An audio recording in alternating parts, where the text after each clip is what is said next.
গড়িয়াহাটে আপনারা স্টল দিয়েছেন, ভালো কথা, কিন্তু স্টলের পেছনটা আবার কিন্তু তিপ্পল লাগিয়েছে কালো লাল।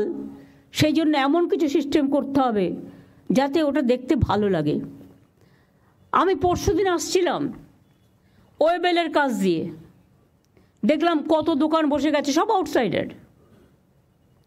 কিনে খাচ্ছে, বাড়ির সামনে পাচ্ছে, এটা ভালো, কিন্তু দেখতে কি ভালো লাগছে? ডার্টি করে রেখে দিয়েছে জায়গাটা। কেন একটা খাওয়ার জন্য একটা নতুন জোন করছেন না আপনারা? যে জোন আপনার শহরকে ডিস্টার্ব করবে না, মানুষকে ডিস্টার্ব করবে না।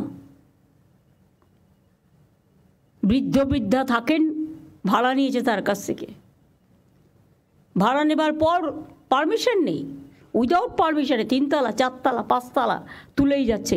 কেন তাদের অ্যারেস্ট করছেন না? কেন ভেঙে দিচ্ছেন না? 2-1টাকে অ্যারেস্ট তো করুন, 2-1টা ভাঙুন। আমি বলবো স্টার্ট ফ্রম মাই হাউস। কেন আমি ইলিগাল জিনিসকে আমি অ্যালাউ করবো? যেই হোক, কোনো এমএলএ এমপি মিনিস্টার থেকে শুরু করে পুলিশ অফিসার, জেলা এসডিও ডিএম থেকে শুরু করে আইসি থেকে শুরু করে, কারো কারো অভ্যাস হয়ে গেছে আইসি হলে যতটা পারি ইনকাম করে নি, এসডিও হলে একটা সঞ্চয় করে নি, ডিএম যে কদিন থাকবো সঞ্চয় করে নি দেশে পাঠিয়ে দিই। এগুলো অনেক হয়েছে, আর করবেন না প্লিজ। এবার কিন্তু বড্ড চোখে লাগছে।